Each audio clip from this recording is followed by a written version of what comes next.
Hello दोस्तों, मैं हूं आपका दोस्त नितिन। यहाँ हम पढ़ते हैं बीएससी फर्स्ट सेमेस्टर की केमिस्ट्री, जो कि बेस्ड है ऑन न्यू एजुकेशन पॉलिसी। ठीक है, जिसका पहला chapter periodic properties of atoms हम पढ़ रहे हैं, और जिसमें आज का हमारा टॉपिक है आयनाइजेशन एनर्जी के ऊपर। ठीक है, देखिए, आयनाइजेशन एनर्जी, आयनाइजेशन का मतलब आयन बनाना। ठीक है, आयन आयन बनाना। ठीक है, आयन बनाने के लिए जो एनर्जी लगेगी उसको बोलेंगे आयनाइजेशन एनर्जी। एक बात सुनिए, कोई भी सब्सटेंस है, आपको मालूम है कोई भी सब्सटेंस होता है, स्टेट ऑफ मैटर आपने क्लास 11th या 12th में पढ़ा होगा कि मैटर कितने फॉर्म में एग्जिस्ट करते हैं। तीन फॉर्म में मैटर तीन फॉर्म में एग्जिस्ट करता है, सॉलिड फॉर्म में, लिक्विड फॉर्म में और गैस फॉर्म में। सॉलिड फॉर्म में क्या होता है, पार्टिकल पास पास पैक्ड होते हैं, उनके बीच फोर्स ऑफ अट्रैक्शन हाई होता है।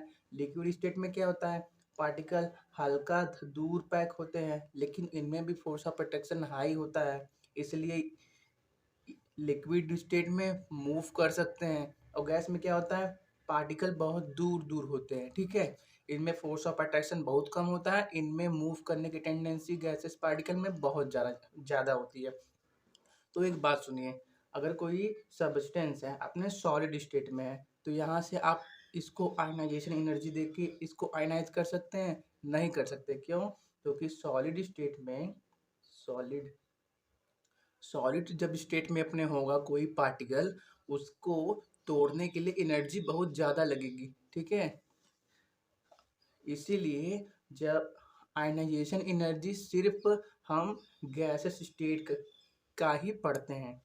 ठीक है, हम लिक्विड स्टेट का भी नहीं पढ़ते, क्योंकि लिक्विड स्टेट में भी फोर्स ऑफ अट्रैक्शन बहुत हाई होता है। सॉलिड से तो कम होता है लेकिन हाई होता है। ठीक है, तो कोई भी पार्ट सब्सटेंस हो, सब्सटेंस क्या होगा, एलिमेंट होगा, हम एलिमेंट का ही ना आयनाइजेशन एनर्जी पढ़ेंगे। ऐसे ये सब सब्सटेंस है, एलिमेंट है। ठीक है, अगर ये अपने सॉलिड स्टेट में होंगे तो इनका आयनाइजेशन नहीं किया जा सकता, क्योंकि इनके बीच, जब ये सॉलिड स्टेट में रहते हैं तो इनके बीच फोर्स ऑफ अट्रैक्शन बहुत ज़्यादा हाई होता है। ठीक है, इसीलिए पहले सॉलिड से डायरेक्ट गैस में कन्वर्ट किया जाता है। ठीक है, देखो कन्वर्जन कैसे होता है, solid to liquid, liquid to gas. Solid को हीट करेंगे लिक्विड बन जाएगा, लिक्विड को हीट करेंगे गैस बन जाएगा। और गैस को फर्दर अगर कंडेंस करेंगे तो लिक्विड बन जाएगा। कंडेंस मतलब जमाना, कंडेंस करेंगे तो लिक्विड बन जाएगा, लिक्विड को फर्दर कंडेंस करेंगे तो सॉलिड बन जाएगा। ऐसा ही कन्वर्जन होता है ना। तो अगर हमको डायरेक्टली सॉलिड से गैस में कन्वर्ट करना है किसी सब्सटेंस को, तो उस टाइम पे जो एनर्जी देनी होती है उसको हम बोलते हैं सब्लिमेशन एनर्जी। सब्लिमेशन एनर्जी, ठीक है। सब्लिमेशन कुछ है नहीं, सिर्फ एक नाम दिया गया है। ठीक है, सॉलिड से गैस में जब कन्वर्ट होगा उस एनर्जी को बोलेंगे सब्लिमेशन एनर्जी। ठीक है, तो पहले हम किसी भी सब्सटेंस को सॉलिड से गैस में कन्वर्ट करते हैं। फिर समझ लो, जैसे ये कोई गैस का आयन है, ये उसके अंदर न्यूक्लियस, ये बाहर इलेक्ट्रॉन रिवॉल्व कर रहे हैं जितने भी होंगे। ठीक है, अब यहाँ पे क्या है, यहाँ पे मूवमेंट पॉसिबल है क्योंकि गैस के पार्टिकल दूर दूर होते हैं। जैसे मान लो एक और यहाँ पे पार्टिकल है, ये दोनों दूर दूर हैं, इसके आउटर मोस्ट शेल में इलेक्ट्रॉन घूम रहा है, इसमें भी घूम रहा है। अब आप थोड़ा भी एनर्जी दोगे तो इलेक्ट्रॉन निकल सकता है। ये हो गया गैसेस स्टेट की बात। इसीलिए आयनाइजेशन एनर्जी हमेशा गैसेस स्टेट में ही पढ़ा जाता है। ठीक है, अगर हम सॉलिड स्टेट की बात करें तो ये सॉलिड स्टेट, कोई पार्टिकल है सॉलिड सॉलिड का, उसका न्यूक्लियस है, ये इलेक्ट्रॉन रिवॉल्व कर रहे हैं, और दूसरा पार्टिकल कैसा होगा, उससे सटा हुआ होगा। ठीक है, तो इनके बीच फोर्स ऑफ अट्रैक्शन हाई होगा। क्यों हाई होगा, देखो, इसका न्यूक्लियस अपने इलेक्ट्रॉन को पकड़े रहेगा, इसका न्यूक्लियस इसके इलेक्ट्रॉन को भी पकड़े रहेगा, ये न्यूक्लियस अपने इलेक्ट्रॉन को भी पकड़े रहेगा, इसका न्यूक्लियस इसके इलेक्ट्रॉन को भी पकड़े रहेगा। इनके बीच फोर्स ऑफ अट्रैक्शन हाई होगा। ठीक है, क्योंकि ये चिपके चिपके हुए हैं, इनके बीच गैप बहुत कम है। और गैसेस में क्या होता है, गैप बहुत ज़्यादा होता है, इसलिए ये रेंडमली मूव करते रहते हैं। इन दो पार्टिकल के बीच force of attraction between two particles is very low as compared to solid or gases state, ठीक है। इसीलिए ये अपने आउटरमोस्ट सेल में से इलेक्ट्रॉन छोड़ देते हैं, ठीक है। अगर हम फोर्स ऑफ अट्रैक्शन का ट्रेंड बनाएं तो सबसे ज़्यादा किस में होगा, सॉलिड में होगा। क्यों होगा, आपको समझ में आ गया फोर्स ऑफ अट्रैक्शन का हाई क्यों होगा, क्योंकि बहुत पास पास पैक्ड होते हैं। उसके बाद लिक्विड में होगा, लिक्विड में, फिर उसके बाद गैस में, ठीक है। ये फोर्स ऑफ अट्रैक्शन का ट्रेंड कि सॉलिड स्टेट में कोई सबस्टेंस है तो उन सबस्टेंस में जो पार्टिकल होंगे उसके बीच फोर्स ऑफ अट्रैक्शन सबसे ज़्यादा होगा, ठीक है। देखो एग्जाम्पल ले लो, ये एक सबस्टेंस है, ये अपने सॉलिड स्टेट में है, ठीक है। इसी को हम हीट करके गैस स्टेट में करें, अरे लिक्विड स्टेट में कर दिए। अब फिर इसी को और हीट करके गैस में कन्वर्ट कर दिए, ठीक है। तो यहाँ पे क्या होगा, क्या रहा होगा, यहाँ पे ऐसा रहा होगा, सब पास पास पास पास पैक्ड रहे होंगे, ठीक है। सब पास पास पास पास पैक्ड रहे होंगे। अब जब इसको हल्का हीट किए हो गए आप लिक्विड स्टेट में कन्वर्ट करने के लिए, तो लिक्विड में कैसा रहा होगा, ऐसा ऐसा, थोड़ा थोड़ा थोड़ा कहीं ना कहीं गैप बन गया होगा, जिसकी वजह से इनके बीच फोर्स ऑफ अट्रैक्शन कम होता है, इसीलिए ये मूव करने लगते हैं। और गैस में क्या होगा, गैस में एक यहाँ होगा, एक यहाँ होगा, एक यहाँ होगा, एक यहाँ होगा, एक यहाँ होगा, सब रैंडमली मूव करते हो, मूव करते कर रहे होंगे, क्योंकि इनके बीच फोर्स ऑफ अट्रैक्शन कम है, ठीक है। अब बात करते हैं आयनाइजेशन एनर्जी रियली होता क्या है, ठीक है। तो आयनाइजेशन एनर्जी का डेफिनेशन जो बुक में आपको मिलेगा वो ऐसा मिलेगा, ionization energy is defined as the energy required to remove an electron from isolated gaseous atom, gaseous atom, ठीक है। समझ, अब गैसियस आटम क्यों लिखा है समझ में आ गया आपको, क्योंकि सॉलिड स्टेट में आयनाइजेशन पॉसिबल नहीं है, गैसियस आटम, इसीलिए आयनाइजेशन किसका होता है, गैसियस आटम का होता है। आइसोलेटेड का मतलब जो अकेला हो, ठीक है। यहाँ पर देखिए, जब सॉलिड, ये जब दोनों पास पास थे तो बाउंडेड थे, तो यहाँ पे आयनाइजेशन पॉसिबल नहीं था। जब ये अलग था, ये अलग था, आइसोलेटेड का मतलब तन्हा या अलग अलग, ठीक है। जब दोनों अलग अलग कुछ डिस्टेंस पे रह रहे हों, उस टाइम पे जो एनर्जी रिक्वायर लगे इसके इलेक्ट्रॉन को इसके आटम में से बाहर निकालने के लिए उसको बोलेंगे ionization energy, defined as the energy required to remove an electron from isolated gaseous atom. कोई एक यक्स गैस सब्सटेंस है, उसको एक्स प्लस और प्लस इलेक्ट्रॉन इलेक्ट्रॉन निकालने के लिए जो एनर्जी लगती है उसको बोलते हैं आयनाइजेशन एनर्जी। ये प्लस का साइन क्यों है समझ में आया ना, ये एक इलेक्ट्रॉन निकाल दिया अपने अंदर से, तो उसके ऊपर एक पॉजिटिव चार्ज इंक्रीज हो गया, ठीक है। ये तो देख लो, ऐसा कोई था जैसे एक ही न्यूक्लियस है, लिथियम का ले लो, ठीक है एग्जाम्पल में।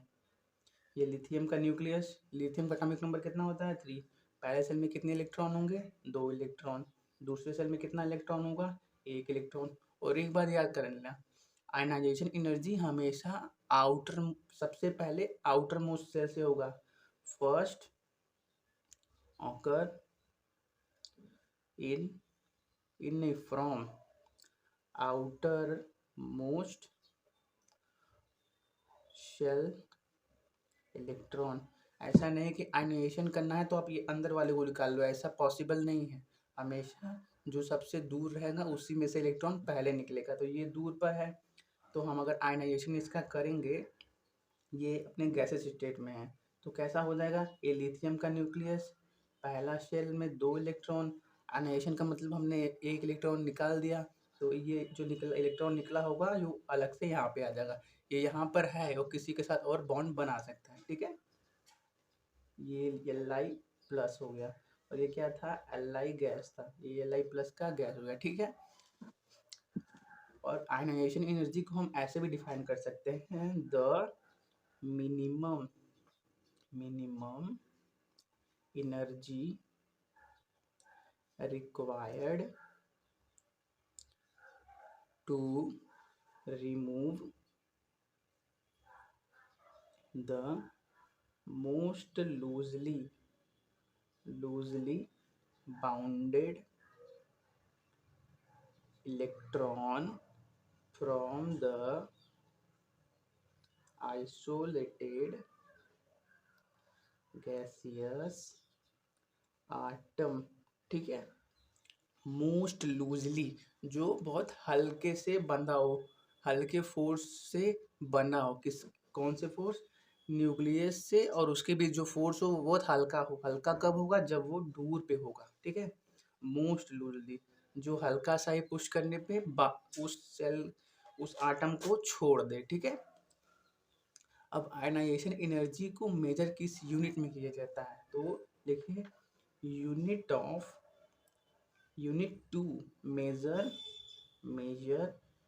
Ionization energy. देखो, आयनाइजेशन एनर्जी को आई से जनरली डिनोट किया जाता है। ठीक है, आयनाइजेशन एनर्जी में unit to measure ionization energy, तो जनरली जो आयनाइजेशन एनर्जी है उसको किलो जूल पर मोल या और किलो कैलोरी पर मोल में मेजर किया जाता है।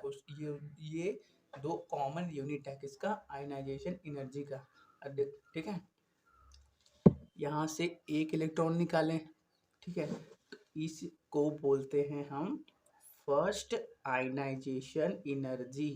फर्स्ट आयनाइजेशन एनर्जी का मतलब the energy required to remove most loosely electron from gaseous atom. अभी आपको first, second, third ionization energy बताऊंगा और उनके बीच डिफरेंस बताऊंगा। अगर बात आएगी फर्स्ट आयनाइजेशन एनर्जी का, तो आप बोलेंगे energy required to remove an electron from isolated gaseous atom.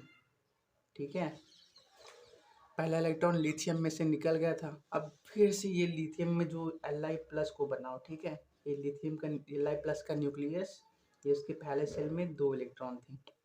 देखो, आयनाइजेशन का मतलब क्या होता है? इलेक्ट्रॉन निकालना।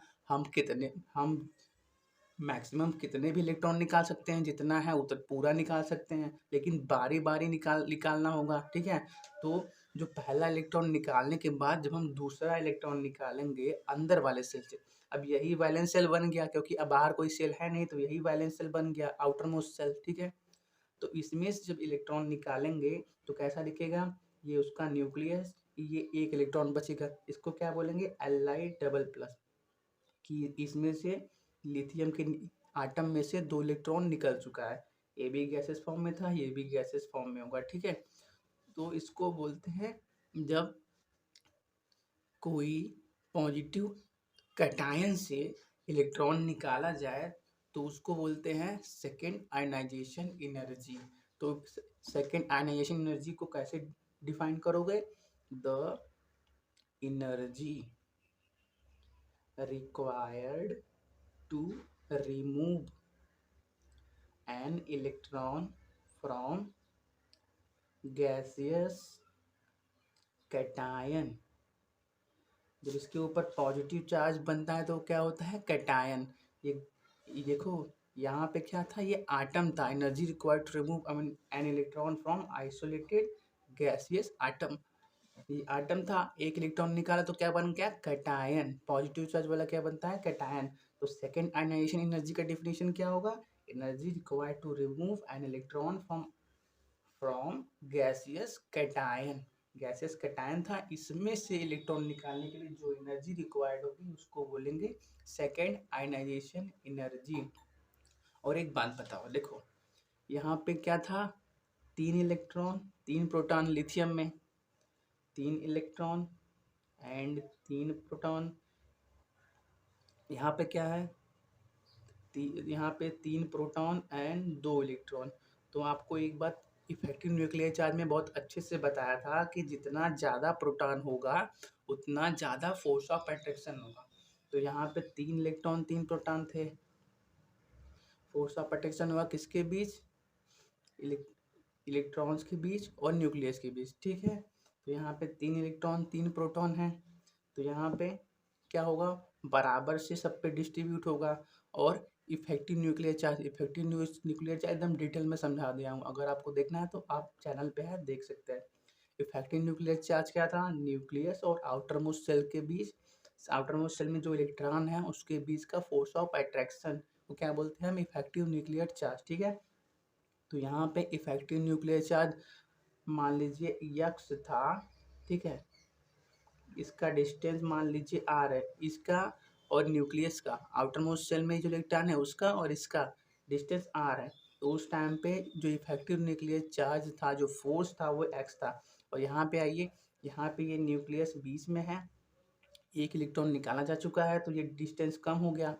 ये देखिए इफेक्टिव न्यूक्लियर चार्ज का मतलब आउटर मोस्ट शेल में जो इलेक्ट्रॉन हो उसका और न्यूक्लियस के बीच का डिस्टेंस हमने आर लिया था, और उनके बीच का फोर्स हमने एक्स लिया था। इफेक्टिव न्यूक्लियर चार्ज का मतलब यही होता है, ठीक है, कि आउटर मोस्ट शेल में जो इलेक्ट्रॉन है न्यूक्लियस पे बीच जो फोर्स लगता है उसको बोलते हैं इफेक्टिव न्यूक्लियर चार्ज, ठीक है। और यहाँ पे अब आउटर मोस्ट शेल के इलेक्ट्रॉन कौन बन गए, ये दोनों बन गए, क्योंकि बाहर वाला इलेक्ट्रॉन निकल चुका है, ये अलग हो चुका है, इस आटम में है नहीं। तो अब ये आउटर मोस्ट शेल के इलेक्ट्रॉन कहाँ जाएंगे। तो आपने इफेक्टिव न्यूक्लियर चार्ज में एक चीज़ सीखा था कि साइज जितना छोटा होगा उतना फोर्स ऑफ अट्रैक्शन हाई होगा, इफेक्टिव न्यूक्लियर चार्ज हाई होगा। तो यहाँ पे डिस्टेंस छोटा हो गया इसके कंपैरिजन में, यहाँ पे आउटर मोस्ट शेल का इलेक्ट्रॉन यहाँ पे था, यहाँ पे ये दोनों पास में आ गए, ठीक है। इसीलिए यहाँ पे फोर्स ऑफ अट्रैक्शन बढ़ जाएगा इसके कंपैरिजन में, क्योंकि इसमें दूर था आउटर मोस्ट शेल का इलेक्ट्रॉन, ठीक है। आउटर मोस्ट शेल का इलेक्ट्रॉन थोड़ा थोड़ा सा दूर था, और यहाँ पे ये दूर जो था वो निकल चुका है। बचे कौन से, दो अंदर वाले बचे, तो इनके बीच क्या होगा, फोर्स ऑफ अट्रैक्शन बहुत हाई होगा। तो देखिए समझाना क्या चाह रहा हूँ कि जो आयनाइजेशन एनर्जी फर्स्ट होगा वो छोटा होगा आयनाइजेशन एनर्जी सेकेंड से। क्यों छोटा होगा, ये Li प्लस बन गया। अब ये Li प्लस से, ठीक है, इसमें क्या है, 3 प्रोटॉन है या 2 इलेक्ट्रॉन है, इस और मजबूती से पकड़ा हुआ है। अब जब कोई मजबूती से पकड़ा हुआ है, क्यों पकड़ा हुआ, क्योंकि साइज इसका छोटा हो चुका है। लिथियम लिथियम जो बड़ा आइटम था, एक इलेक्ट्रॉन निकालने की वजह से उसका साइज छोटा हो गया। आपने ये पढ़ा था कि साइज छोटा होगा तो इफेक्टिव न्यूक्लियर चार्ज ज़्यादा होगा, ठीक है। जब फोर्स ज़्यादा होगा तो उसमें से एक इलेक्ट्रॉन निकालना मुश्किल होगा। क्यों होगा, क्योंकि साइज उसका छोटा है, तो आपको और ज़्यादा एनर्जी देनी पड़ेगी, ठीक है। तो जो मान लीजिए आपने पहला इलेक्ट्रॉन निकालने के लिए 100 किलो जूल पर मोल का एनर्जी दिया, तो आपको दूसरा निकालने के लिए हो सकता हो 150 किलो जूल पर मोल एनर्जी देना पड़े। हो सकता हो नहीं, हमेशा होता है कि जो ionization energy first second third का जो ट्रेंड होता है ऐसे ही इंक्रीज होने लगता है, ठीक है। जो आयनाइजेशन एनर्जी फर्स्ट में कम एनर्जी क्यों लगा, क्योंकि आटम से निकालना था, आटम से निकालना था और दूर था आउटर मोस्ट शेल का थोड़ा इलेक्ट्रॉन, इसलिए निकल गया कम ही एनर्जी में। अब यहाँ पे आउटर मोस्ट शेल के इलेक्ट्रॉन ये दोनों बन गए, पास पास हैं, तो इनके बीच इफेक्टिव न्यूक्लियर चार्ज ज़्यादा होगा। तो अगर इसमें से Li प्लस में से आपको फर्दर इलेक्ट्रॉन निकालना है तो आपको ज़्यादा एनर्जी देनी पड़ेगी, ठीक है। अगर हमको तीसरा इलेक्ट्रॉन निकालना है, that is ionization energy third करना है, तो वो और ज़्यादा होगा। क्यों ज़्यादा होगा, क्योंकि Li डबल प्लस है, इसमें से 2 इलेक्ट्रॉन ये जो है, इसमें से अगर इसको भी हमको निकालना है थर्ड आयनाइजेशन एनर्जी देकर, तो और ज़्यादा होगा, क्योंकि इसमें 3 प्रोटॉन है, सिर्फ एक इलेक्ट्रॉन है और तेजी से पकड़ा हुआ होगा, इफेक्टिव न्यूक्लियर चार्ज और ज़्यादा होगा, ठीक है। इसीलिए अगर आयनाइजेशन एनर्जी थर्ड करना होगा तो वो हम उसका एनर्जी और ज़्यादा लगेगा, किसके कंपैरिजन में, सेकंड के कंपैरिजन में, ठीक है। तो ये किसी भी एलिमेंट के लिए हमेशा आयनाइजेशन एनर्जी का ट्रेंड होता है। बहुत जगह एक्सेप्शन एग्जिट रहते हैं, लेकिन जहाँ एक्सेप्शन होता है, कुछ एक्सेप्शन मैं आपको बता दूंगा, आप उस बस उतने में से ही आता है, अगर एक्सेप्शन आएगा तो भी, ठीक है। अगर एक्सेप्शन का एक जनरल ट्रेंड है, ठीक है, आप एक दो का पढ़ लेंगे तो उसके बाद आप फर्दर समझ जाएंगे कि कैसे किसी एलिमेंट का आयनाइजेशन एनर्जी का ट्रेंड कौन सा होगा, कि पहला ज़्यादा होगा कि दूसरा ज़्यादा होगा कि तीसरा ज़्यादा होगा, लेकिन जनरली मैक्सिमम एलिमेंट यही रूल फॉलो करते हैं, ठीक है। और एक बात देखो, आयनाइजेशन करने के टाइम हमको हमेशा एनर्जी देनी पड़ रही है, और जिस जो जो रिएक्शन कराने के लिए हमको एनर्जी देनी पड़ती है वो कौन सा होता है, इंडोथर्मिक या एक्सोथर्मिक, इंडोथर्मिक, करेक्ट।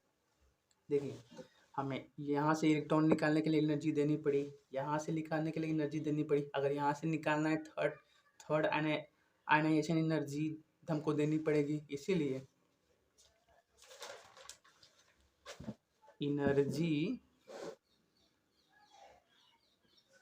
एक सेकेंड, हाँ ठीक है, energy is always required to remove an electron from atom और आयन भी, क्योंकि आटम से निकालेंगे तो पहला आयनाइजेशन एनर्जी, और जब वो कैटायन बन जाएगा तो कैटायन या एनायन भी बन सकता है नेगेटिव चार्ज वाला, लेकिन हम जहाँ पे कोई केस आएगा तभी हम इसको आपको बताएंगे, ठीक है। आटम या आयन, ठीक है, energy is always required to remove an electron from atom ion, hence ionization energy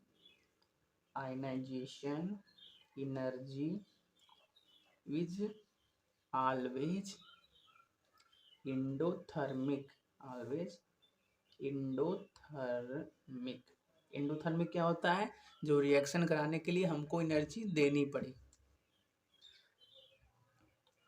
reaction क्या बोलते हैं, रिएक्शन दो प्रकार के होते हैं, इंडोथर्मिक और ये क्या होता है, एक्सोथर्मिक। एक्सोथर्मिक वो होता है जब कोई रिएक्शन हो तो एनर्जी क्या हो, रिलीज हो, एनर्जी रिलीज हो।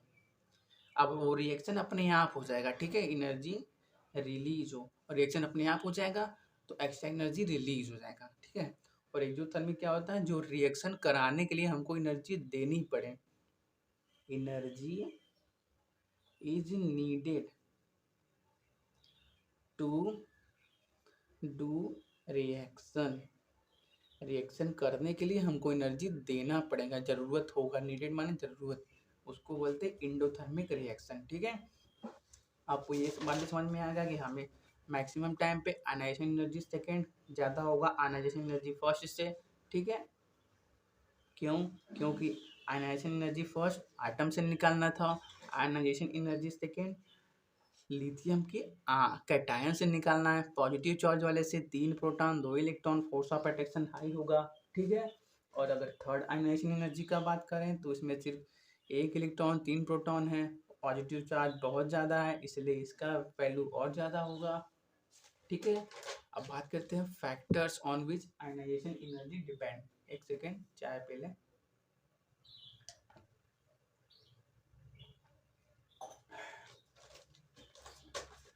पेन कहाँ गया, पेन कहाँ गया, चलो कोई नहीं, मिल गया। Factors on which ionization energy depends, ionization energy किन किन फैक्टर पे डिपेंड करता है। तो पहला हो गया साइज ऑफ आटम। देखो, साइज जितना छोटा होगा,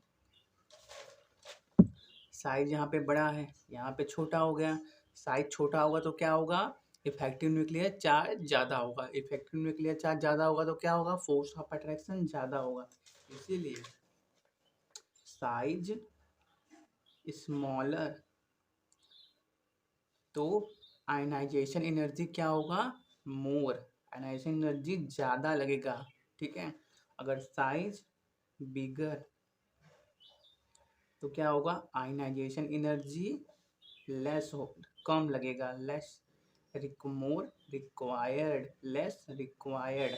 देखो ये पीरियोडिक टेबल है, ऊपर से नीचे आओगे तो क्या होगा, साइज बढ़ता है, तो क्या होगा, ऊपर से नीचे आने में साइज बढ़ेगी, तो आयनाइजेशन एनर्जी क्या होगा, कम होगा ऊपर से नीचे आने में। लेफ्ट से राइट जाओगे तो क्या होगा, साइज घटती है, साइज घटती समझ में आएगा क्यों घटती है, क्योंकि इफेक्टिव न्यूक्लियर चार्ज बढ़ता है। तो लेफ्ट से राइट आने में आपका क्या होगा, आयनाइजेशन एनर्जी इंक्रीज होगा। ठीक है, आपको अगर इफेक्टिव न्यूक्लियर चार्ज समझ में आ रहा है, आपने पढ़ा होगा तभी आपको समझ में आ रहा होगा कि मैं बोलना क्या चाह रहा हूँ। ठीक है, अगर नहीं आ रहा है तो आप अपने बुक से पढ़ सकते हैं या अपने टीचर से पूछ सकते हैं, और या हमारे चैनल पे भी है वीडियो, आप देख सकते हैं। अगर आपको वो टॉपिक क्लियर होगा तो इसमें आपको प्रॉब्लम हो नहीं होगी। मैं इसीलिए सीक्वेंस से पढ़ा रहा हूँ कि जो टॉपिक एक दूसरे पे डिपेंडेंट हो। यहाँ पे हमारा चलने वाला था एटॉमिक आयनिक रेडियस, लेकिन उसमें एटॉमिक आयनिक रेडियस में बहुत बहुत सी जगह effective nuclear charge, ionization energy, electron affinity, ये सब बातों का यूज़ किया गया है। इसीलिए पहले मैं ये सब पढ़ा रहा हूँ, क्योंकि जब ये सब पढ़ लोगे तो एटॉमिक आयनिक रेडियस पढ़ने में प्रॉब्लम नहीं होगा। ठीक है, इसलिए हमेशा हमारा एकदम ट्रेंड चल रहा है कि पहले ये पढ़ाएंगे, फिर ये सब एक दूसरे पे डिपेंडेंट होंगे, ऐसे पढ़ाएंगे। ठीक है, अब उसके बाद बात करते हैं दूसरा point, charge on nucleus. Charge on nucleus, देखो यहाँ पे क्या था, न्यूक्लियस पे कोई चार्ज नहीं था, ये क्या है, न्यूट्रल एटम है। न्यूट्रल एटम क्यों है, क्योंकि इसमें number of electron number of proton बराबर है। यहाँ पे क्या है, 3 प्रोटॉन है 2 इलेक्ट्रॉन है, तो इसके न्यूक्लियस पे क्या हो गया, एक पॉजिटिव चार्ज आ गया। यहाँ पे क्या है, 3 प्रोटॉन 1 इलेक्ट्रॉन, इसके न्यूक्लियस पे क्या हुआ, 2 पॉजिटिव चार्ज आ गया। इन सब का अफेक्ट क्या पड़ा था, आपने देखा ही था। यहाँ से यहाँ जाने में कम एनर्जी रिक्वायर्ड थी, लेकिन Li प्लस से Li डबल प्लस जाने में एनर्जी ज़्यादा रिक्वायर्ड थी। ठीक है, यहाँ पे कोई चार्ज नहीं था न्यूक्लियस पे, तो कम एनर्जी रिक्वायर्ड थी। यहाँ पे एक पॉजिटिव चार्ज था तो ज़्यादा एनर्जी रिक्वायर्ड थी। यहाँ पे 2 पॉजिटिव है, अगर थर्ड आयनाइजेशन एनर्जी करना है तो और ज़्यादा एनर्जी रिक्वायर्ड होगी। तो higher is the charge on nucleus, nucleus पे जितना ज़्यादा पॉजिटिव चार्ज होगा, पॉजिटिव चार्ज का मतलब वो इतना ज़्यादा इलेक्ट्रॉन निकाल चुका है। एक पॉजिटिव का मतलब एक इलेक्ट्रॉन निकाल चुका है, 2 पॉजिटिव का मतलब 2 इलेक्ट्रॉन निकाल चुका है। तो न्यूक्लियस पे जितना ज़्यादा पॉजिटिव चार्ज होगा तो क्या होगा, उसके इफेक्टिव न्यूक्लियर चार्ज बढ़ जाएगा। Higher is the charge on nucleus, greater will be the ionisation energy to remove an electron. ठीक है, ये पॉइंट क्लियर हो गया। जितना ज़्यादा पॉजिटिव चार्ज होगा उसके बीच इफेक्टिव न्यूक्लियर चार्ज बहुत ज़्यादा बढ़ जाएगा, इसलिए क्या होगा, और मुश्किल होगा इलेक्ट्रॉन को निकालने के लिए। और तीसरा point, screening effect. Screening effect क्या होता है, ये देखो, ये अंदर के इलेक्ट्रॉन है, ये बाहर का इलेक्ट्रॉन है, इन दोनों पे भी नेगेटिव चार्ज, इस पे भी नेगेटिव चार्ज। स्क्रीनिंग इफेक्ट ऐसा समझो, ये अंदर वाले force of repulsion between inner electron and outer most shell electron, ये जो अंदर के इलेक्ट्रॉन है और जो बाहर के सेल का इलेक्ट्रॉन है, ये सेम चार्ज के हैं तो एक दूसरे को रिपल करेंगे, तो इनके बीच जो रिपल्सन फोर्स लगता है उसी को क्या बोलते हैं, स्क्रीनिंग इफेक्ट। और एक बात बताओ, स्क्रीनिंग इफेक्ट ज़्यादा कब होगा, जब अंदर ज़्यादा इलेक्ट्रॉन होंगे। ठीक है, ये लिथियम का था, इसके अंदर कितने इलेक्ट्रॉन थे, 2, बाहर 1 इलेक्ट्रॉन था। अगर बात करें सोडियम की, ये सोडियम का न्यूक्लियस है, ये उसका पहला शेल, ये दूसरा शेल, ये तीसरा शेल। पहले शेल में कितने इलेक्ट्रॉन होगा, 2, दूसरे में कितना, 8, ऐसे 8 बना दे रहा हूँ, 8 बार इलेक्ट्रॉन, चलो बना देते हैं, 1 2 3 4 5 6 7 8, और तीसरे वाले में 1। देखो यहाँ पे सिर्फ 2 इलेक्ट्रॉन थे, यहाँ पे आउटर मोस्ट शेल में 1 इलेक्ट्रॉन थे, तो स्क्रीनिंग इफेक्ट लगेगा, क्योंकि अब सेम चार्ज के इलेक्ट्रॉन होते हैं, नेगेटिव चार्ज दोनों पे होता है इलेक्ट्रॉन पे, तो और यहाँ पे देखो, यहाँ पे ये हमेशा स्क्रीनिंग इफेक्ट आउटर मोस्ट और इनर के बीच लगेगा। ये इसमें अंदर कितने इलेक्ट्रॉन हैं? 10 इलेक्ट्रॉन है। अब एक बार बताओ, 2 इलेक्ट्रॉन एक पे ज़्यादा रिपल्सन फोर्स लगाएंगे कि 10 इलेक्ट्रॉन एक पे? 10 इलेक्ट्रॉन एक पे ज़्यादा लगाएंगे ना, क्योंकि ये 10 क्या है? निगेटिव है, और ये 11वां क्या है? ये भी निगेटिव है। तो 10 इलेक्ट्रॉन मिल के एक को फेंकेंगे, वो ज़्यादा दूर जाएगा ना, हाँ या ना? अरे यार, जब 2 लोग मिलके एक आदमी को फेंकेंगे तो कम दूर फेंकेंगे, और जब 10 लोग मिलके एक आदमी को फेंकेंगे तो वो ज़्यादा दूर फेंकेंगे ना। तो लार्जर विल बी, लार्जर या ग्रेटर बोल दो, greater will be number of electrons in inner shells, lesser will be ionization energy required। देखो, इस टाइम पे था तो इफेक्टिव न्यूक्लियर चार्ज कुछ फोर्स था। यहाँ पे देखो, आयनाइजेशन एनर्जी का मतलब क्या है? ये बाहर वाले इलेक्ट्रॉन को निकालना, ठीक है, यही मतलब होता है। यहाँ पे थोड़ा सा एनर्जी देना होगा, ठीक है, क्योंकि ये हल्का सा इसको ढकेल रहे थे और थोड़ा सा और देके इलेक्ट्रॉन निकल गया, ठीक है। और यहाँ पे जब 10 लोग मिल के एक को बाहर ढकेल रहे हैं कि तुम बाहर जाओ, बाहर जाओ, बाहर जाओ, तो कम एनर्जी लगे, आयनाइजेशन एनर्जी कम लगेगा ना उसको निकालने के लिए। यहाँ पे लिथियम के केस में क्या था? सिर्फ 2 ही लोग इसको बाहर ढकेल रहे थे, ठीक है। और सोडियम के केस में क्या हुआ? 10 लोग मिल के बाहर ढकेल रहे हैं। जब 10 लोग ढकेलेंगे तो थोड़ा, अब आधा काम तो यही कर देंगे। जब कोई आधा मर ही चुका है, उसको पूरा मारने में कितना टाइम लगेगा, ठीक है। तो वो हल्का सा एनर्जी दोगे तो ये आटम छोड़ के बाहर निकल जाएगा, ठीक है। तो लार्जर या greater will be number of electron in inner shell, lesser will be ionisation energy required, ठीक है। क्योंकि आप जानते ही हैं, ऊपर से नीचे आती है आयनाइजेशन एनर्जी कम होती है। क्यों कम होती है? उसका एक रीजन और पता चल गया कि साइज बढ़ती है, और साइज बढ़ती है तो क्या होता है? नंबर ऑफ सेल बढ़ने लगते हैं। तो जो बाहर वाला सेल है, अंदर वाले सेल से ज़्यादा ज़्यादा ज़्यादा ज़्यादा दूर फेंका जाने लगता है, ठीक है, क्योंकि ऊपर से नीचे आओगे तो नंबर ऑफ सेल बढ़ जाएंगे, ठीक है। अब बात करें शेप की, ठीक है। आपको पता है तीसरा पॉइंट, शेप ऑफ ऑर्बिटल। देखो, यस कैसा होता है? स्फेरिकल, ये एक्सिस है, एक्स एक्सिस वाई एक्सिस, ठीक है। यस एक्सिस, यस कहता होता है स्फेरिकल। पी कैसा होता है? डम्बल, ये एक्सिस है, एक्स वाई। डी कैसा होता है? Double dumbbell.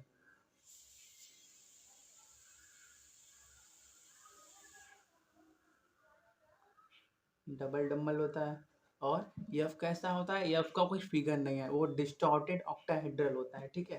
तो देखो, ये यस के ज़्यादा न्यूक्लियस है, जो यस ऑर्बिटल है वो न्यूक्लियस, ये पॉइंट ओरिजिन क्या होता है? ये न्यूक्लियस होता है।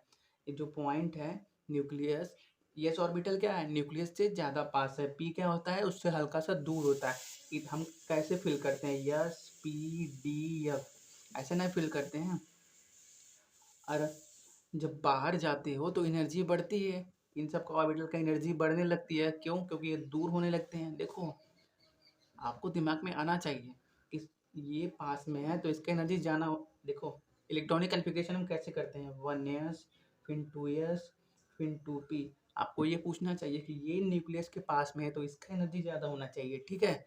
लेकिन सुनो, एग्जाम्पल लो सोडियम का, ठीक है। इसका एटॉमिक नंबर 11, इलेक्ट्रॉनिक कन्फिग्रेशन करो 1s2, 2s2, 2p6, 3s1। आपको ये पूछना चाहिए कि 1s 2s 2p 3s1 2p, ये पास में है न्यूक्लियस के तो इसका एनर्जी ज़्यादा होना चाहिए। लेकिन जब अबाव प्रिंसिपल से हम करते हैं तो एनर्जी ऐसे इंक्रीज होती है, इंक्रीजिंग ऑर्डर में। ऐसा क्यों? ऐसा इसलिए, देखो, ये न्यूक्लियस है सोडियम का, ये उसका पहला शेल, ये दूसरा शेल, ये तीसरा शेल। हमको 11 इलेक्ट्रॉन को इन 3 शेल में फिल करना है, ठीक है। पहले शेल में 2 इलेक्ट्रॉन दे दिए, अब जब 2 इलेक्ट्रॉन और देना है तो हमको यहाँ पे इस सेल में रखना है, ठीक है। तो जो 8 पहले सेल में 2 इलेक्ट्रॉन रखे जाते हैं, दूसरे सेल में कितने 8 इलेक्ट्रॉन। 8 इलेक्ट्रॉन हमको यहाँ पे रखना है न्यूक्लियस से इतने दूर पे। लेकिन न्यूक्लियस पॉजिटिव चार्ज है, वो क्या चाहेगा अपने पास ही खींच के रखने के लिए, ठीक है। इसीलिए आपको एनर्जी देनी पड़ेगी यहाँ पे बैठाने के लिए। इसलिए इस सेल के मुकाबले इसका एनर्जी हाई होता है। हाई क्यों होता है? क्योंकि वो उसको न्यूक्लियस से और दूर पे रखना है। यहाँ पे कितने 4 5 6 7 8, पहला सेल पास में था, पॉजिटिव चार्ज है न्यूक्लियस ना, वो हमेशा इलेक्ट्रॉन को अपने पास ही रखना चाहता है। लेकिन अब्बाउ रूल के हिसाब से हमको अलग अलग सेल में इलेक्ट्रॉन को भरना पड़ता है, ठीक है। इसीलिए पहला सेल में 2 इलेक्ट्रॉन भरने के बाद और इसमें फर्दर हम नहीं भर सकते, और आगे वाला सेल में 8 इलेक्ट्रॉन भरना होता है। लेकिन ये न्यूक्लियस हमेशा पास ही खींचने लगता है, ठीक है। इसीलिए हमको यहाँ तक पहुँचाने के लिए एनर्जी देनी पड़ती है, ठीक है। इसीलिए 2s का एनर्जी ज़्यादा होता है। 2s और 2, देखो पहले सेल में क्या होता है, सिर्फ 1s होता है। और पहले सेल में कौन सा सेल होता है, के सेल में सिर्फ एक ऑर्बिटल होता है। ऑर्बिटल कौन सा, 1s। और जो यल है, ये के है, ये यल है, ये यम है। यल में क्या होता है, 2 ऑर्बिटल होते हैं। कौन कौन से, 2s और 2p, ठीक है। और उसके बाद अगर हम इनको यम में इलेक्ट्रॉन भरना है तो वो उसको न्यूक्लियस से और दूर ले जाना पड़ेगा। इसीलिए और एनर्जी ज़्यादा लगेगा यहाँ से यहाँ ले जाने में, ठीक है। इसलिए एनर्जी ऐसे हमेशा बढ़ती है, ठीक है। और इसमें कोई डाउट मत रखना कि ये दोनों एक ही शेल में है तो इनका एनर्जी ज़्यादा कम क्यों हो गया, क्योंकि यस पास पी के कंपैरिजन में यस थोड़ा सा यहाँ पे होगा और पी थोड़ा सा यहाँ पे होगा, ठीक है, शेप की वजह से। देखो ये यस का ऑर्बिटल का शेप है, ये पी का ऑर्बिटल का शेप है, ये किसका है, डी ऑर्बिटल का शेप है, ठीक है। ये रॉन्ग है, ये वाला सही है। अबाउ प्रिंसिपल के हिसाब से ऐसा ट्रेंड होता है, ठीक है। ये न्यूक्लियस के ज़्यादा पास है, ये थोड़ा सा दूर है। देखो दूर का मतलब ये नहीं कि दूर है, दूर का मतलब कि उसके इलेक्ट्रॉन न्यूक्लियस के मुकाबले दूर पर है। इसमें यहाँ पे होगा, यहाँ पे, यहाँ पे, यहाँ पे, यहाँ पे, यहाँ पे। यस में क्या होगा, पूरा हर जगह बटा हुआ होगा। और कहाँ बटा हुआ, पूरा स्फेरिकल गोले में। तो आयनाइजेशन एनर्जी अगर हम ऑर्बिटल का बात करें, ऑर्बिटल्स का तो सबसे ज़्यादा यस में होगा। क्यों? क्योंकि यस सबसे ज़्यादा पास में है न्यूक्लियस के। फिर किसका होगा, पी का, फिर डी का, फिर यफ का। क्योंकि यफ का तो एकदम बिखरा हुआ शेप होता है, ठीक है। ये हो गया शेप की बात की। आयनाइजेशन एनर्जी किन किन फैक्टर पे डिपेंड करता है, उसमें ये सेल का बात हो गया, शेप का बात हो गया कि यस ऑर्बिटल का शेप सबसे छोटा होता है। इसलिए अगर कोई इलेक्ट्रॉन यस में से निकालना है तो ज़्यादा एनर्जी लगेगी। अगर कोई इलेक्ट्रॉन पी ऑर्बिटल से निकालना है तो थोड़ा कम लगेगा, डी से निकालना है तो और कम लगेगा, ठीक है। अब देखो एक, अब बात करते हैं चौथे पॉइंट की। चौथा पॉइंट क्या है, कंप्लीटली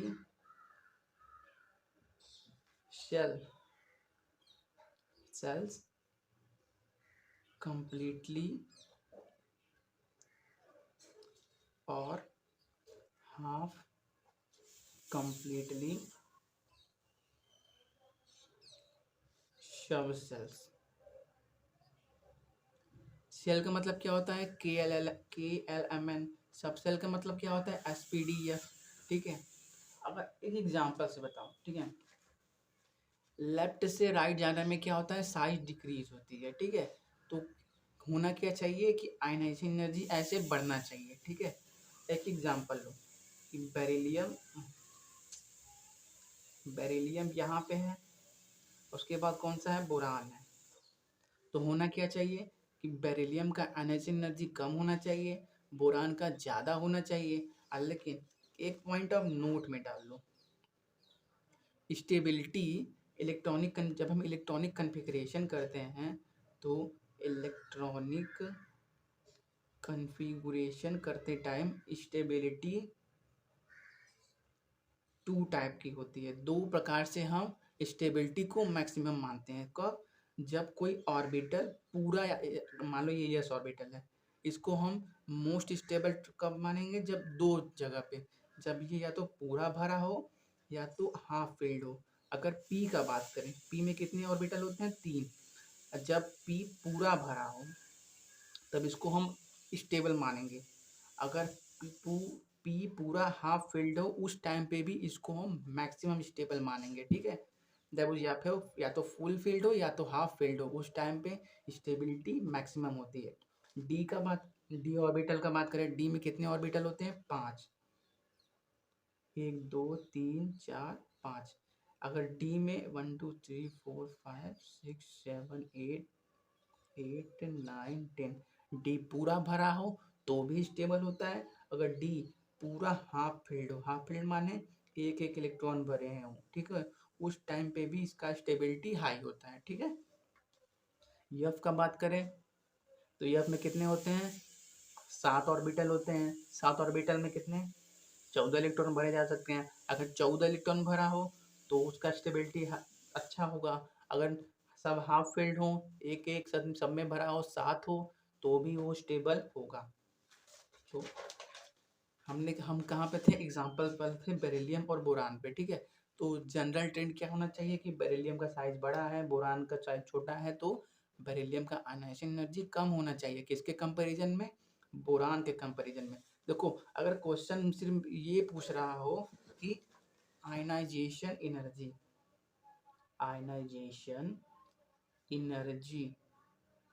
ऑफ, अगर ऐसा दिया हो ionisation energy of beryllium is less और स्मॉल देन बोरान, तो इसका मतलब क्या कि फर्स्ट आयनाइजेशन एनर्जी। जब तक लिखा ना हो कि सेकेंड या थर्ड, तब तक आयनाइजेशन एनर्जी का मतलब फर्स्ट आयनाइजेशन एनर्जी ही होता है। ठीक है, बात करें बेरिलियम का, इसका इलेक्ट्रॉनिक कॉन्फ़िगरेशन लिखो।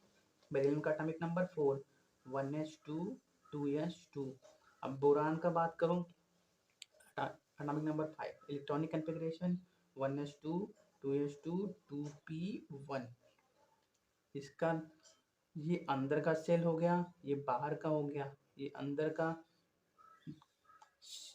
यस पी क्या है? सब सेल है। और ये के एल एम एन क्या होते हैं? शेल। के में कितने इलेक्ट्रॉन? 2 इलेक्ट्रॉन।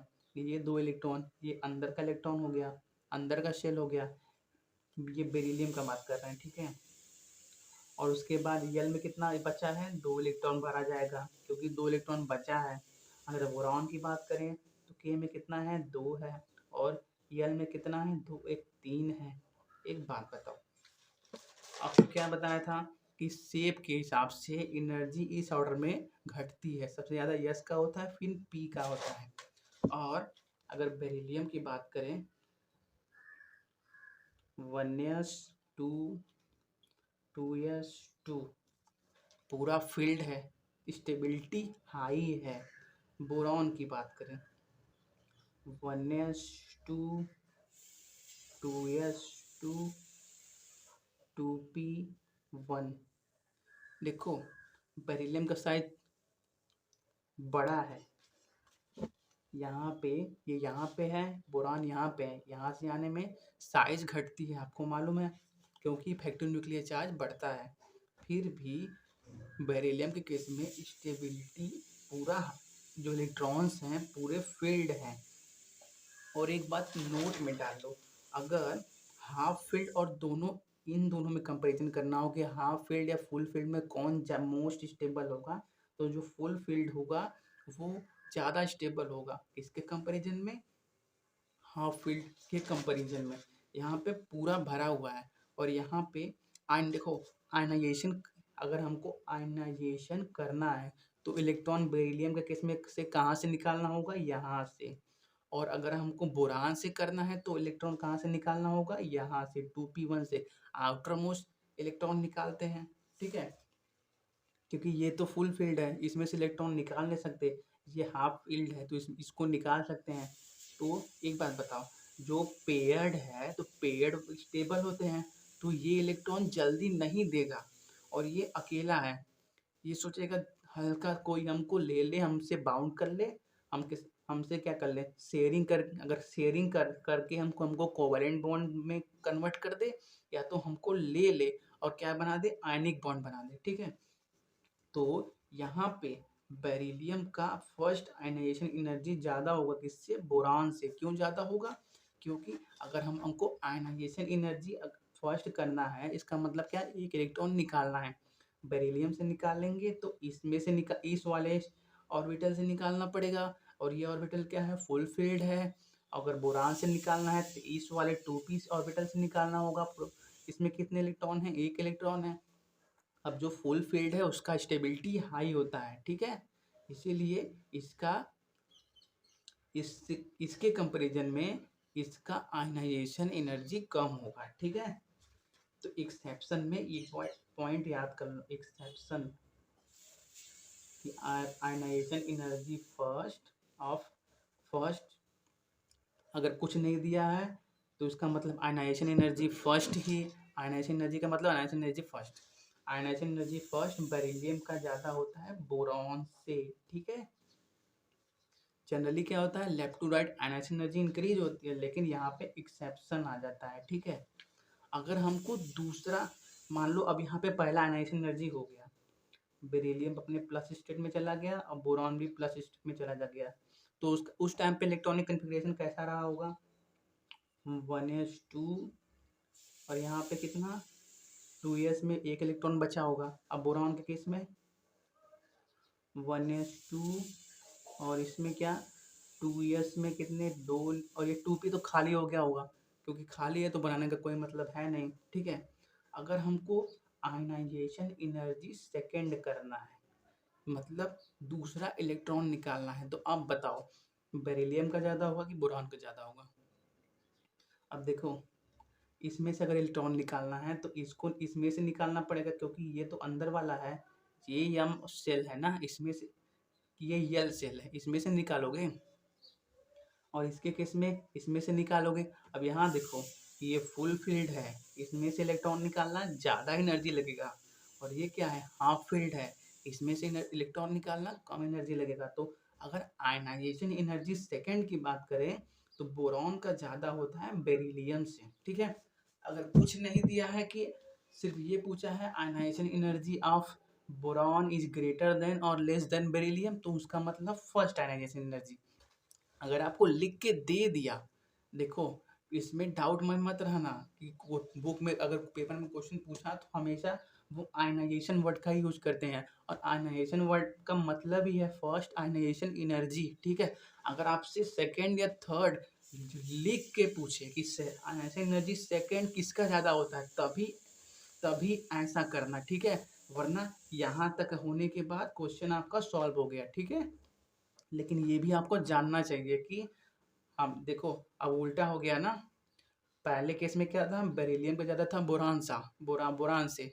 अब दूसरे में जब हम सेकेंड आयनाइजेशन एनर्जी कर किए, सेकेंड आयनाइजेशन एनर्जी का मतलब सेकेंड इलेक्ट्रॉन जब निकाले बेरिलियम प्लस से, तो क्या हुआ, बोरॉन का ज़्यादा हो गया, किसके कंपैरिजन में, बेरिलियम से। क्यों ज़्यादा हो गया, कि बोरान से जब इलेक्ट्रॉन निकालना था वो 2s2 से निकालना था, फुल फील्ड ऑर्बिटल से, और बेरिलियम के केस में किससे निकालना था, 2s1 से, हाफ फील्ड से। तो अकेला है, हल्का सा एनर्जी दोगे निकल जाएगा, ये फुल फील्ड है, जल्दी नहीं निकलेगा, ठीक है। ये तो हो गई यहाँ पे बात। एक एक्सेप्शन एक जगह और आती है, ठीक है। ऐसे ही देखो, ये में एक्सेप्शन है, वैसे ही ये में भी एक्सेप्शन होगा, समझ रहे हो ना। सिर्फ क्या, आउटर इलेक्ट्रॉनिक कन्फिग्रेशन तो ऐसा ही होगा। बेरिलियम है, मैग्नीशियम क्या होगा, 3s1 होगा, मैग्नीशियम एल्युमिनियम में, कैल्शियम गैलियम में। आप सिर्फ इलेक्ट्रॉनिक कन्फिग्रेशन पहले लिखना, अगर हमेशा क्वेश्चन दो एलिमेंट का कंपेयर करने के लिए ही पूछेगा, ठीक है। पहले इलेक्ट्रॉनिक कन्फिग्रेशन निकला, फिर देखना कि इलेक्ट्रॉन निकालना किस में से है, निकालना किस में से है, बाहर वाले में से। फिर ये देखना कि जो बाहर वाला है कि वो उसमें कितने इलेक्ट्रॉन है, और इलेक्ट्रॉन कितने हैं, तो पेयर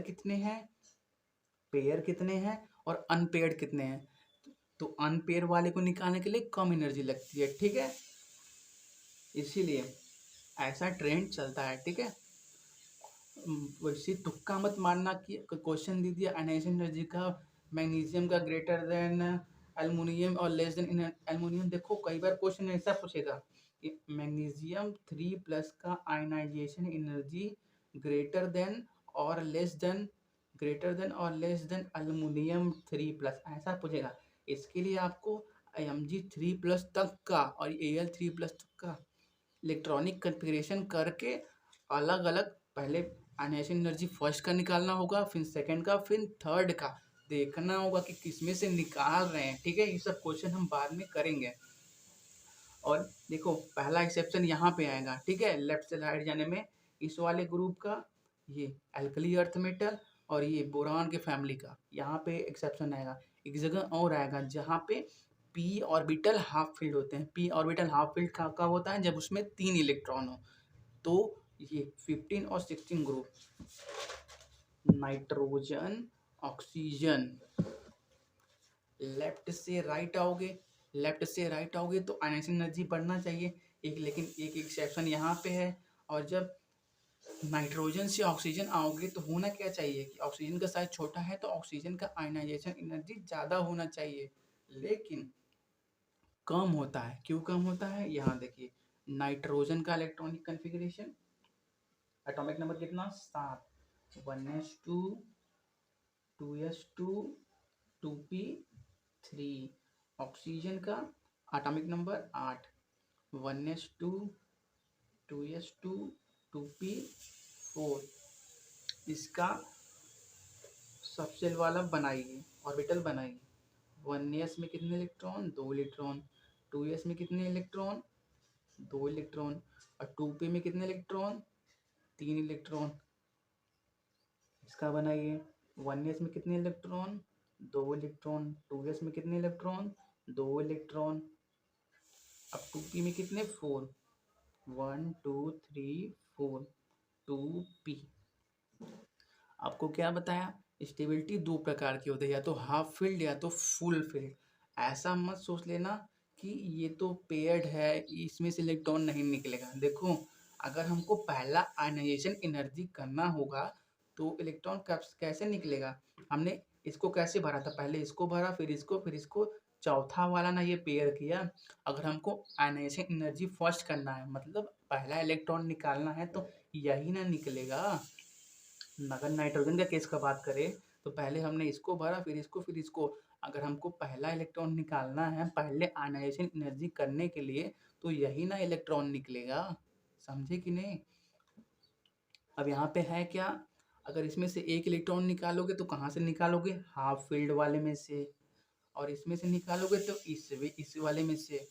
और एक बात बताओ, जब ये इलेक्ट्रॉन मान लो निकल गया तो ये कैसा दिखने लगेगा? ऐसा दिखने लगेगा, ऐसा। और एक बात बताओ, जब ऑक्सीजन एक इलेक्ट्रॉन निकाल के ज़्यादा स्टेबल हो जा रहा है, क्यों हो जा रहा है? क्योंकि उसका कन्फिग्रेशन हाफ फील्ड की तरह दिख रहा है। अब एक बात बताओ, अगर कोई मान लो किसी के पास 4 रुपए हैं और वो 1 रुपए दे के ज़्यादा खुश दिख रहा है, तो वो क्या चाहेगा कि जितना जल्दी हो सके वो हमसे दूसरा कोई हमसे ये 1 रुपया ले ले। यहाँ पे भी नाइट्रोजन का पहला, और अगर यहाँ पे बात करूँ, ये इसके पास 3 ही रुपए हैं, ये पहले से ही खुश है, तो ये इलेक्ट्रॉन क्यों देगा? ये अपना 1 रुपया और क्यों देगा? ठीक है, इसीलिए हाफ फील्ड है, यहाँ से इलेक्ट्रॉन निकालना है तो एनर्जी थोड़ा सा आयनाइजेशन एनर्जी ज़्यादा लगेगा। अगर यहाँ से निकालना है तो इसको निकालना पड़ेगा। इसको निकालने के बाद ये ऐसा दिखने लगेगा। ऐसा दिखने लगेगा तो ये कहेगा हाँ यार अच्छा तो है कि 1 रुपया या फिर एक इलेक्ट्रॉन देने के बाद मैं और ज़्यादा अच्छा लग रहा हूँ। इसलिए वो जितना जल्दी होगा थोड़ा सा एनर्जी उसको दोगे ना, ये एक इलेक्ट्रॉन डोनेट कर देगा। तो क्या हुआ ट्रेंड? आयनाइजेशन एनर्जी फर्स्ट या आयनाइजेशन एनर्जी नाइट्रोजन का किससे ज़्यादा होगा? ऑक्सीजन से। अगर इससे इलेक्ट्रॉन निकालोगे तो कैसा दिखेगा? ये ऐसा दिखेगा। एक तो जो पहले से ही स्टेबल है हाफ फील्ड में, वो अपने आप को एक इलेक्ट्रॉन दे के अनस्टेबल क्यों बनाएगा? लेकिन हमको क्या करना है? आयनाइजेशन एनर्जी दे के एक इलेक्ट्रॉन निकालना है। इसीलिए हमको एनर्जी ज़्यादा देनी पड़ेगी इसको ऐसा बनाने के लिए। ठीक है, जो पहले से खुश है उसको दुखी करने के लिए एनर्जी ज़्यादा देनी पड़ती है। क्यों? क्योंकि वो आसानी से मानता नहीं। और ये क्या है, इसके पास तो एक ज़्यादा है। अगर और खुशी किस बात में है? इस वाले स्टेट में रहने में। तो ये क्या चाहेगा, एक जल्दी से कोई ले ले, मैं इसमें आ जाऊँ। ठीक है? इसलिए आयनाइजेशन एनर्जी फर्स्ट नाइट्रोजन का ज़्यादा होता है ऑक्सीजन से। अगर मान लो इन सब में से एक इलेक्ट्रॉन निकल चुका है, ऑक्सीजन से भी एक इलेक्ट्रॉन निकल चुका है और नाइट्रोजन से भी, तो इसका इलेक्ट्रॉनिक कन्फिग्रेशन कैसा बचेगा? 1s2 2s2 2p2। ऑक्सीजन का 1s2 2s2 2p3। That means 1s2 2s में कितने 2 और 2p में कितना बचेगा 2। आयनाइजेशन का मतलब हमको इलेक्ट्रॉन निकालना है, चाहे कितना भी ज़्यादा एनर्जी लगे चाहे कितना भी कम लगे। ठीक है? 2p में कितने बचे 2। और ऑक्सीजन के केस में 1s में कितने 2 इलेक्ट्रॉन, 2s में कितने 2 इलेक्ट्रॉन। अब 2p का बात करें तो इसमें कितने 2p में कितने बचे 3 इलेक्ट्रॉन। अब अगर हमको आयनाइजेशन एनर्जी सेकेंड करनी है या मतलब हमको इसमें से दूसरा इलेक्ट्रॉन निकालना है। पहला इलेक्ट्रॉन निकाले तो ये सब बना, ये सब, ये क्या था, न्यूट्रल स्टेट था। पहला इलेक्ट्रॉन निकाले तो ये बना। अब इसमें से दूसरा इलेक्ट्रॉन बने निकालेंगे तो सेकेंड आयनाइजेशन एनर्जी कहलाएगा, energy required to remove second electron. तो अगर हमको नाइट्रोजन से इलेक्ट्रॉन निकालना है तो इसको निकालना पड़ेगा, ऑक्सीजन से निकालना है तो इसको निकालना पड़ेगा। तो एक बात बताओ, अब ये इसका घर तो पहले ही टूट चुका है। ठीक है? तो इसके साथ कुछ भी करो ये उतना अफेक्ट नहीं करेगा। इसके पास जाओगे, हल्का सा एनर्जी दोगे, ये इलेक्ट्रॉन निकाल देगा। और ये 1 रुपया देने के बाद या 1 इलेक्ट्रॉन छोड़ने के बाद स्टेबल हुआ था। तो अगर हमको इसको निकालना है तो ये अब जल्दी नहीं मानेगा, इसको ज़्यादा एनर्जी लगेगा। तो क्या ट्रेंड हो जाएगा, आयनाइजेशन एनर्जी सेकेंड ऑक्सीजन का ज़्यादा हो जाएगा नाइट्रोजन से। ठीक है? समझ में आ गया क्यों हो गया? आप हमेशा पहले देखना कि पूछ किसका रहा है। ठीक है? आयनाइजेशन, सिर्फ अगर आयनाइजेशन एनर्जी लिखा है तो उसका मतलब कि क्या होगा, आयनाइजेशन एनर्जी फर्स्ट। ठीक है? अगर आपको लिख के दे दिया कि आयनाइजेशन एनर्जी थर्ड, देखो स्टार का मतलब क्या, प्लस। स्टार मतलब एक इलेक्ट्रॉन निकल चुका है, आपको ऐसा देगा एन प्लस और ओ प्लस में किसका आयनाइजेशन एनर्जी ज़्यादा है। एन प्लस का मतलब इसमें से एक इलेक्ट्रॉन निकल चुका है, ओ प्लस का मतलब इसमें एक इलेक्ट्रॉन निकल चुका है। अगर इसके बावजूद पूछे कि किस, अब इनके बावजूद इस स्टेट में है, इसके बावजूद अब अगर हमको आयनाइजेशन करना है, मतलब एक इलेक्ट्रॉन निकालना है, तब किसका आयनाइजेशन एनर्जी ज़्यादा होगा। ठीक है? तो क्या करना, पहले इसका इलेक्ट्रॉनिक कन्फिग्रेशन लिख लेना, फिर इसका लिख लेना, फिर उसके बाद देखना कि इलेक्ट्रॉन कौन सा निकालना है और किस सबसेल से निकालना है। ठीक है? फिर देखना कि वो हाफ फील्ड या फुल फील्ड तो नहीं है। ठीक है? देखो ये इनऑर्गेनिक, ये जो चैप्टर हम पढ़ रहे हैं ना, इसको अगर अच्छे से पढ़ना है तो सिर्फ कहीं खाली जगह बैठ के हम बस जैसे रामायण या महाभारत या फिर कुरान नहीं पढ़ते, दिल लगा के समझ में। संस्कृत को जो गीता होता है वो संस्कृत में होता है, हमको उतना अच्छे समझ में नहीं आता, लेकिन अगर ध्यान से सिर्फ सुनते रहो तो कुछ ना कुछ हम कड़ी जोड़ने लगते हैं और समझने लगते हैं। वैसे ही अगर ये जो चैप्टर चल रहा है इसमें आपको दिखेगा कुछ नहीं, क्योंकि सब एटॉमिक लेवल का बात है। तो इसको समझने का, ये सब एटॉमिक लेवल का बात है। आपको आंखों से दिखेगा नहीं कि ऐसा हो रहा है। देखो ये सब ऐसा क्यों होता है, क्योंकि एक्सपेरिमेंट ये सब ऐसा बताते हैं कि पहला ऐसा है दूसरा ऐसे है। एक्सपेरिमेंटल ये सब ऐसा शो करते हैं। तो एक्सपेरिमेंट जब ऐसा शो करता है, देखो फिजिक्स में क्या होता है, फिजिक्स में पहले खोजा जाता है फिर उसका नाम रखा जाता है। केमिस्ट्री में क्या होता है, पहले एक्सपेरिमेंट किया जाता है, एक्सपेरिमेंट करने के बाद अगर कुछ वेरिएशन आ रहा है तो उसको समझाने के लिए एक थ्योरी दी जाती है या कहानी बनाई जाती है। ठीक है? तो कहानी आप कैसे सुनते हैं, ध्यान लगा के। समझ में ना आए तो सिर्फ सुनते जाइए, और जैसे कहानी में कड़ी जोड़ने लगते हैं वैसे ही कड़ी जोड़िए। ठीक है? एक बार देखिए, 2 बार समझिए, बार बार समझिए, बुक पढ़िए। ठीक है? और कड़ी जोड़िए कि क्या क्या कैसे कोई बता रहा है। ठीक है? हमेशा कड़ी जोड़िए, आपको ये सब चैप्टर जो है ना, क्योंकि ये सब चैप्टर एटॉमिक लेवल पे हैं, कोई कुछ भी आपको दिखेगा नहीं। फिजिक्स का बात करें, मैकेनिक्स है, आपको पेंडुलम घूमता हुआ दिखेगा, साइकिल चलता हुआ दिखेगा, वो सब आँख से देख सकते हैं, लेकिन इसको आप आपके इमेजिनेशन पावर के ऊपर है कि आप कितना सोच पा रहे हैं, ठीक है। ये वीडियो लेंथ बहुत लंबा हो चुका है और आयनाइजेशन एनर्जी का वेरिएशन भी है और कुछ क्वेश्चन है जिसको हम नेक्स्ट वीडियो लेक्चर में कवर करेंगे। तब तक के लिए all the very best. Video से रिलेटेड कोई भी डाउट हो तो कमेंट में पूछिए, या आप हमसे इंस्टाग्राम पे भी पूछ सकते हैं। इंस्टाग्राम आईडी लास्ट में अटैच कर दी जाएगी। तब तक के लिए all the very best, have a nice day, take care, bye bye.